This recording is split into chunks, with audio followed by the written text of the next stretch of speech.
뉴스 읽어드립니다. 오늘의 뉴스를 10분 만에 정리해드립니다. LA 카운티에서는 다음 달부터 가정집에서 만든 음식 판매가 합법화됩니다. 이 같은 조치는 높은 임대료와 인건비 등을 이유로 허가 없이 집에서 만든 음식을 판매하는 이들의 경제 활동을 촉진하기 위한 취지로 마련됐지만 불경기 속 고전을 면치 못하고 있는 식당 업주들의 반발도 거세지고 있는 상황입니다. LA 카운티 보건국은 영세 규모 홈키친 운영안을 발표하며 지원서 접수를 시작했습니다. 지원서가 통과되고 라이선스를 받을 경우 주민들은 개인 가정집 주방에서 음식을 만들어 합법적으로 판매가 가능해집니다. LA 카운티 보건국은 프로그램 운영을 위해 라이선스 신청비 $597, 연간 보건 등록비 $347를 부과합니다. 이 프로그램을 통해 사업을 시작하려는 주민은 가족을 제외한 정규직 직원을 1명 이상 둘 수 없으며 또한 운영에 참여하는 모든 구성원은 캘리포니아주에서 식품안전 인증을 받아야 합니다. 최대 풍속시속 250km인 대형 허리케인 밀턴이 미국 플로리다주로 접근하면서 템파베이 등 저지대 지역 주민 590만여 명에게 대피령이 떨어졌습니다. 언론 보도에 따르면 당국은 약 590만 명이 사는 플로리다주 11개 카운티에 대피 명령을 내렸습니다. 2017년 허리케인에 이어 플로리다주에 내려진 대피 명령 중 역대 두 번째로 큰 규모입니다. 밀턴은 오늘과 내일 플로리다를 강타할 것으로 예상됩니다. 주민들이 앞다퉈 대피하면서 프리웨이는 정체를 빚고 있습니다. 당국이 정체를 해소하기 위해 통행료를 면제하고 갓길 주행을 허용했습니다. AP통신은 주민 대다수가 대피했지만 집에 남는 것을 선택한 주민도 일부 있다고 전했습니다.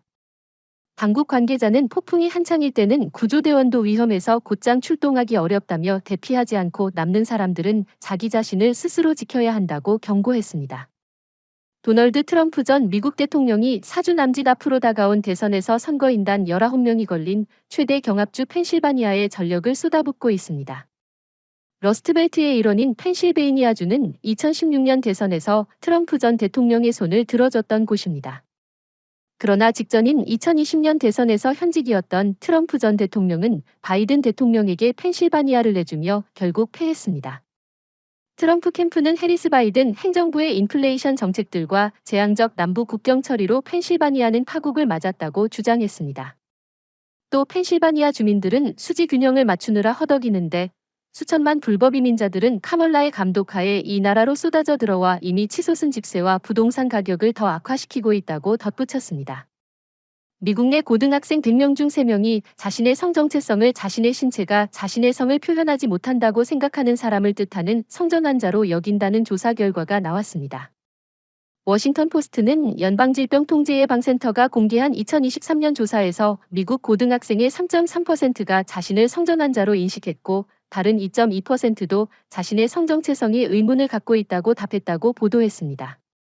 워싱턴 포스트는 고등학생의 3.3%가 자신이 성전환자라는 인식을 갖고 있다는 조사 결과는 미국 내 성전환 학생 비율에 대한 기존 추산치보다 상당히 높다고 보도했습니다.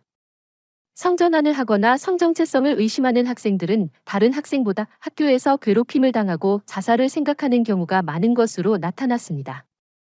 지난해 미국 20여 개 주에서 성전환자의 화장실 사용이나 스포츠 경기 참여, 18세 미만 어린이의 성전환 시술을 제한하는 법을 제정했습니다. 미국 내 13개 주가 중국의 동영상 플랫폼 틱톡이 청소년의 정신건강을 해친다며 소송을 제기했습니다. 소송은 각 주 법원에 동시에 제기됐습니다. 13개 주는 틱톡의 알고리즘이 아이들이 중독되기 쉽게끔 설계돼 정신건강에 해를 끼치고 있다고 주장했습니다. 또 틱톡의 벌금과 함께 징벌적 손해배상을 부과해야 한다고 요구했습니다. 한편 틱톡은 13세 미만 어린이의 가입을 허용하지 않으며 18세 미만 사용자에 대해 일부 콘텐츠를 제한한다. 하지만 제소한 이들 주는 청소년들이 이러한 제한을 쉽게 오해해 성인들이 사용하는 서비스에 접근할 수 있다고 지적했습니다. 틱톡은 이번 소송에 대해 청소년 보호를 위해 해온 일에 자부심을 느끼고 앞으로도 계속 제품을 업데이트할 것이라고 답했습니다. 뉴욕타임스에 따르면 미국 내 월간 틱톡 사용자는 1억 7천만 명에 달합니다. 한국 뉴스입니다. 국민의힘 한동훈 대표가 김건희 여사의 공개 활동에 대해 자제가 필요하다는 뜻을 처음으로 밝혔습니다.